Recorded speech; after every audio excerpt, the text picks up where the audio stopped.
ನಮಸ್ಕಾರ ವೀಕ್ಷಕರೇ, ಇದು 30 ಮಿನಿಟ್ಸ್ 30 ನ್ಯೂಸ್. ನಾನ್ ಶರ್ಮಿತಾ ಶೆಟ್ಟಿ. ಪ್ರಮುಖ ವಿದ್ಯಮಾನಗಳ 30 ಸುದ್ದಿ ನೋಡೋಕೆ ಮುಂಚೆ ಮೊದಲಿಗೆ ಒಂದು ಬ್ರೇಕಿಂಗ್ ನ್ಯೂಸ್ ಇದೆ, ನೋಡೋಣ. ಡಿ-ರೂಪಾ ಹಾಗೇನೆ ರೋಹಿಣಿ ಸಿಂಧೂರಿಗೆ ಸರ್ಕಾರ ಶಾಕ್ ಅನ್ನ ಕೊಟ್ಟಿದೆ, ವರ್ಗಾವಣೆಯ ಶಾಕ್. ಡಿ-ರೂಪಾ ಹಾಗೇನೆ ರೋಹಿಣಿ ಸಿಂಧೂರಿ ಅವರನ್ನ ವರ್ಗಾವಣೆ ಮಾಡಲಾಗಿದೆ. ಆದರೆ ಸ್ಥಳ ನಿಯೋಜನೆಯನ್ನ ಮಾಡದೆ ಇಬ್ಬರು ಅಧಿಕಾರಿಗಳು ಟ್ರಾನ್ಸ್ಫರ್ ಆಗಿದ್ದಾರೆ ಅಂತಷ್ಟೇ ಆದೇಶದಲ್ಲಿ ಇದೆ. ಸಾಲು ಸಾಲು ವಿವಾದದ ಬೆನ್ನಲ್ಲೇ ವರ್ಗಾವಣೆಯನ್ನ ಸರ್ಕಾರ ಮಾಡಿದೆ. ಮನೀಶ್ ಮೌದ್ಗಿಲ್ ಕೂಡ ಟ್ರಾನ್ಸ್ಫರ್ ಆಗಿದ್ದಾರೆ. ಇನ್ನು ಮೌದ್ಗಿಲ್ ಅವರನ್ನ ಡಿಪಿಎಆರ್ ಪ್ರಧಾನ ಕಾರ್ಯದರ್ಶಿಯಾಗಿ ನಿಯೋಜನೆ ಮಾಡಲಾಗಿದೆ. ರೋಹಿಣಿ ಜಾಗಕ್ಕೆ ಎಚ್ ಬಸವರಾಜೇಂದ್ರ ಅವರನ್ನ ನೇಮಕ ಮಾಡಲಾಗಿದೆ. ಇನ್ನು ಡಿ-ರೂಪಾ ಇದ್ದಂತ ಇಲಾಖೆಗೆ ಡಿ ಭಾರತಿ ಅವರನ್ನ ನೇಮಕ ಮಾಡಲಾಗಿದೆ. ಇನ್ನು ನಿನ್ನೆಯಷ್ಟೇ ವಾರ್ನಿಂಗ್ ಅನ್ನ ಕೊಟ್ಟು ಕಳಿಸಿದ್ರು ಸರ್ಕಾರದ ಮುಖ್ಯ ಕಾರ್ಯದರ್ಶಿಗಳು ಡಿ-ರೂಪಾ ಹಾಗೆಯೇ ರೋಹಿಣಿ ಸಿಂಧೂರಿ ಅವರಿಗೆ.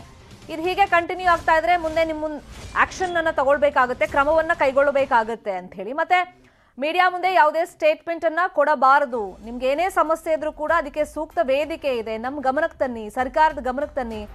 ನಿಮ್ಗೆ ಪರ್ಸನಲ್ ಪ್ರಾಬ್ಲಮ್ ಇದ್ರೆ, ವೈಯಕ್ತಿಕ ಸಮಸ್ಯೆಗಳಿದ್ರೆ ಕೂತು ಮಾತಾಡಿ ಬಗೆಹರಿಸ್ಕೊಳ್ಳಿ ಅಂತ ಹೇಳಿ ಸಲಹೆ ಮತ್ತೆ ಖಡಕ್ ಸೂಚನೆಯನ್ನು ಕೊಟ್ಟು ಕಳಿಸಿದ್ರು. ಅದರ ಬೆನ್ನಲ್ಲೇ ಈಗ ವರ್ಗಾವಣೆ ಶಾಕ್ ಅನ್ನ ಇಬ್ಬರು ಮಹಿಳಾ ಅಧಿಕಾರಿಗಳಿಗೆ, ಒಬ್ರು IPS ಮತ್ತೊಬ್ರು IAS ಅಧಿಕಾರಿಗೆ ಸರ್ಕಾರ ಕೊಟ್ಟಿದೆ. ಆದ್ರೆ ಸ್ಥಳ ನಿಯೋಜನೆ ಇಬ್ರಿಗೂ ಆಗಿಲ್ಲ, ಇಬ್ರು ಕೂಡ ಟ್ರಾನ್ಸ್ಫರ್ ಆಗಿದ್ದಾರೆ.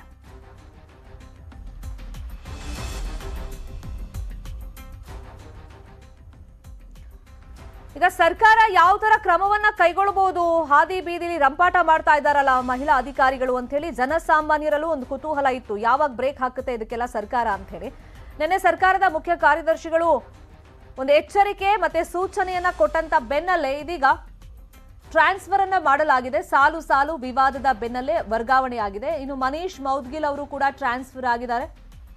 ಮೌದ್ಗಿಲ್ ಅವರನ್ನ ಡಿಪಿಎಆರ್ ಪ್ರಧಾನ ಕಾರ್ಯದರ್ಶಿಯಾಗಿ ನೇಮಕ ಮಾಡಲಾಗಿದೆ. ಇನ್ನು ರೋಹಿಣಿ ಜಾಗಕ್ಕೆ ಎಚ್ ಬಸವರಾಜೇಂದ್ರ ನೇಮಕ ಆಗಿದೆ. ಡಿ-ರೂಪಾ ಇದ್ದಂತ ಇಲಾಖೆಗೆ ಡಿ ಭಾರತಿ ಅವರನ್ನ ನೇಮಕ ಮಾಡಲಾಗಿದೆ. ಆದ್ರೆ ರೋಹಿಣಿ ಮತ್ತೆ ಡಿ-ರೂಪಾ ಅವ್ರಿಗೆ ಟ್ರಾನ್ಸ್ಫರ್ ಮಾಡಲಾಗಿದೆ ಅಂತ ಆದೇಶದಲ್ಲಿದೆ ಹೊರತು ಅವರಿಗೆ ಸ್ಥಳ ನಿಯೋಜನೆಯನ್ನ ಅಥವಾ ಡಿಪಾರ್ಟ್ಮೆಂಟ್ ನಿಯೋಜನೆಯನ್ನ ಮಾಡಲಾಗಿಲ್ಲ.